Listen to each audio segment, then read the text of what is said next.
اب جو ہے ایک کمشنر راولپنڈی سامنے آتا ہے تو اس کی جانب سے جو سوالات اٹھائے جاتے ہیں وہ بڑے سنگین اور بڑے خطرناک اور خوفناک ہوتے ہیں، اور یہ کمشنر راولپنڈی کی جانب سے جو دو شخصیات کے اوپر الزامات لگائے جاتے ہیں اس میں ایک شخص ہے چیف الیکشن کمشنر اور دوسرا شخص ہے chief justice of Pakistan justice Qazi Faez Isa. Commissioner Rawalpindi لیاقت چٹھا نے کہا کہ میں تو اس کے اندر براہ راست ذمہ دار ہوں اور مجھے تو اس میں سزا ہونی چاہیے اور مجھے راولپنڈی کے کچہری چوک کے اوپر ٹانگا جائے، پھانسی دی جائے، لیکن میرے ساتھ جو ہے وہ چیف الیکشن کمشنر کو بھی پھانسی دی جائے اور میرے ساتھ chief justice of Pakistan justice قاضی فائز عیسیٰ کو بھی پھانسی دی جائے۔ اب یہ بڑے سنگین ترین الزامات ہیں جو کہ کمشنر راولپنڈی کی جانب سے لگائے گئے۔ ان الزامات کے بعد ایک تو چیف جسٹس آف پاکستان خود منظر عام پر آئے، انہوں نے اس بات کی وضاحت کی کہ میرا اس معاملے سے کیا لینا دینا، میرا اس معاملے سے کوئی لینا دینا نہیں ہے، میں کس طرح سے الیکشن کے اندر مینیپولیشن کر سکتا ہوں یا الیکشن کے اندر دھاندلی کر سکتا ہوں۔ اس سے پہلے جب انتخابات کے اندر اپنا عملہ دینے کے حوالے سے، اسٹاف دینے کے حوالے سے، کیونکہ جب انتخابات ہوتے ہیں، الیکشن ہوتے ہیں، تو اس میں الیکشن کمیشن کو مختلف حلقوں میں، پولنگ اسٹیشنز کے اوپر اپنا اسٹاف چاہیے ہوتا ہے، تو الیکشن کمیشن کے پاس اپنا تو اسٹاف نہیں ہوتا، وہ پھر دوسرے اداروں سے، محکمہ تعلیم سے یا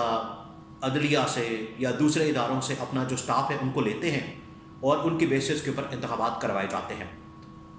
تو عدالت سے کہا گیا تھا کہ آپ اپنا اسٹاف دیں، اپنے آر اوز دیں، یا وہاں سے جو اسٹاف دیں وہاں سے آر اوز لگائے جائیں، ڈی آر اوز لگائے جائیں، پریزائڈنگ آفیسر لگائے جائیں،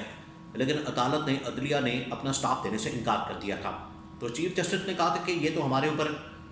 اگر یہ ہو جاتا تو پھر چیف جسٹس کے اوپر تو الزامات کی کچھ سمجھ بھی آتی، لیکن یہ جو الزامات ہیں یہ آخرکار کہیں نہ کہیں جا کے تو کنیکٹ ہوتے ہیں، ان کا جو ڈاٹس ہے وہ کنیکٹ ہوتے ہیں، کیونکہ چیف جسٹس آف پاکستان نے جو چند دن پہلے، انتخابات سے چند دن پہلے، جو عمران خان اور پی ٹی آئی کو جو بلے کے نشان سے محروم کر دیا تھا، وہ اتنا بڑا فیصلہ تھا کہ اس کی وجہ سے پاکستان کے اندر جو دھاندلی کا رستہ ہے وہ کھلا،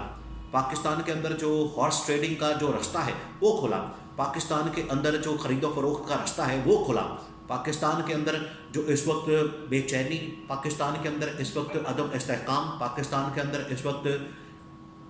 دھاندلی کے اوپر اتنا شور، پاکستان کے اندر اس وقت دھاندلی کے اوپر اتنا شور شرابہ آپ کو نظر آ رہا ہے، اس کی جو بنیاد ہے وہ اس فیصلے سے رکھی گئی ہے جو کہ عمران خان کو بلے کے نشان سے، پی ٹی آئی کو بلے کے نشان سے محروم کر دیا گیا۔ تو اس ساری صورتحال کے اندر چیف جسٹس آف پاکستان کے اوپر تو بہت بھاری ذمہ داری عائد ہوتی ہے کہ وہ نہ صرف اس پٹیشن کی سماعت کریں جو کہ ایک شہری کی جانب سے دائر کی گئی ہے، اس پٹیشن کی مکمل سماعت کریں اور پتہ چلائیں کہ آخرکار دھاندلی کس نے کی ہے، کس نے کروائی ہے، کون اس کے پیچھے ہے، اور اس حوالے سے جتنی تمام پولیٹیکل پارٹیز ہیں، جتنی بھی پارٹیز ہیں، جتنی بھی جماعتیں ہیں، ان کے جو کنسرن ہے، ان کے جو شکوک و شبہات ہیں، ان کے جو تحفظات ہیں، ان کو دور کرنے کی، اس حوالے سے اقدامات کرنے کی ضرورت ہے۔ ایک تو چیف جسٹس آف پاکستان کے اوپر یہ ذمہ داری بنتی ہے۔ آج دوسرا الیکشن کمیشن آف پاکستان کی بھی ذمہ داری بنتی ہے۔ اب الیکشن کمیشن آف پاکستان کے اندر کیا چل رہا ہے یہ میں نیکسٹ ولاگ کے اندر آپ کو شیئر کروں گا، آپ کے ساتھ شیئر کروں گا، آپ کو بتاؤں گا کہ الیکشن کمیشن آف پاکستان کے اندر کیا چل رہا ہے۔ لیکن چیف جسٹس آف پاکستان کی سربراہی میں 3 رکنی بینچ آج صبح سویرے بیٹھا اور اس کے اندر جسٹس مسرت ہلالی، جسٹس محمد علی مظہر شامل تھے اور کہا کہ لائیں جی وہ سماعت، لائیں جی وہ پٹیشن لائیں جو کہ انتخابات کے حوالے سے دائر کی گئی ہے۔ اب وہاں پر صورتحال بڑی دلچسپ ہوگی، آگے سے بندہ ہی غائب تھا، بندہ وہاں پر حاضر ہی نہیں تھا، جو درخواست گزار تھا، جس نے درخواست دائر کی تھی، جس نے پٹیشن دائر کی تھی، وہ بندہ وہاں پر تھا ہی نہیں۔ تو چیف جسٹس نے کہا کہ کدھر ہے وہ بندہ، اس کو بلایا جائے، اس کو لایا جائے۔ یہ تو نہیں ہو سکتا کہ ایک بندہ جو ہے وہ پٹیشن دائر کرے اور اس کے بعد پتہ چلے کہ وہ پٹیشن کو واپس لینا چاہتا ہے یا پٹیشن جو ہے وہ اس کو وڈرا کرنا چاہتا ہے۔ چیف جسٹس نے کہا اس طرح سے نہیں ہوگا، یہ ملک کے ساتھ مذاق بند کیا جائے، یہ سپریم کورٹ کے ساتھ مذاق بند کیا جائے اور اس شخص کو ہر طرح سے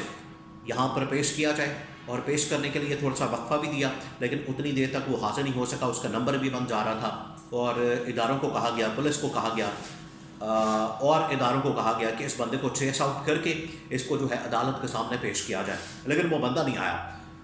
چیف جسٹس آف پاکستان نے اب کہا کہ اس پٹیشن کو ہم وڈرا نہیں کرنے دیں گے، اس کو ہم واپس نہیں لینے دیں گے، اب اس کیس کی ہر حال میں سماعت ہوگی اور اس کو پورا سنا جائے گا، اس کیس کو پورا سنا جائے گا۔ اس کی وجہ یہ بھی ہے، یہ چیف جسٹس کیوں بات اس طرح کی کر رہی ہیں، اس کی وجہ یہ ہے کہ چیف جسٹس کا اب اس میں براہ راست خود اپنا نام سامنے آ چکا ہے۔ ان کا نام اس طریقے سے سامنے آیا ہے کہ کمشنر راولپنڈی نے ان کے اوپر الزامات لگا دیا۔ اب یہ جو الزامات ان کی بیک گراؤنڈ میں اور یہ جو معاملات ہیں دھاندلی کے، اس کے اندر جو صورتحال پیدا ہوئی ہے اس میں مختلف پارٹیز کی جانب سے، خاص طور پر پی ٹی آئی اور مختلف جماعتوں کی جانب سے یہ ڈیمانڈ بھی کی گئی ہے اور ان کی جانب سے ایک قسم کی اپیل بھی کی گئی ہے، کیونکہ اس میں براہ راست چیف جسٹس کے اوپر ایک انگلی اٹھی ہے، چیف جسٹس کے اوپر جو ہے وہ الزام لگا ہے، چیف جسٹس کے اوپر دھاندلی کا الزام لگا ہے، تو اس وجہ سے چیف جسٹس کو چاہیے کہ وہ کسی قسم کے اس بینچ کا حصہ نہ بنے، اس بینچ میں شامل نہ ہو جو کہ دھاندلی کے متعلق تحقیقات کرے، دھاندلی کے متعلق کوئی سماعت کرے، کیس کی سماعت کرے۔ اس لیے ضروری ہے کہ کوئی انڈیپینڈنٹ جوڈیشل کمیشن قائم کر دیا جائے، وہ اس کیس کی سماعت کرے، وہ اس کیس کو سنے اور اس کیس کی سماعت کرتے ہوئے جو دھاندلی ہے اس کی تہہ تک پہنچا جائے، جو دھاندلی ہے اس کی جانچ پڑتال کی جائے۔ تو یہ انڈیپینڈنٹ ایک جوڈیشل کمیشن بنانے کی ضرورت ہے، بجائے اس کے کہ چیف جسٹس اس کام میں پڑے۔ اس کی وجہ یہ ہے کہ ان کے اوپر تو خود اب الزام لگ گیا ہے۔ لیکن بہرحال یہ جو سماعت ہے آج جو ہونی تھی لیکن نہ ہو سکی، اب اس کو پرسوں تک یعنی کہ 21 فروری تک ملتوی کر دیا گیا۔ 21 فروری کو اب اس کیس کی سماعت ہوگی، 21 فروری کو اب اس کیس کو سنا جائے گا۔ لیکن جو الزامات ہیں پورے پاکستان کے اندر اس حوالے سے جو شور مچا ہوا ہے وہ اپنی جگہ قائم و دائم ہے۔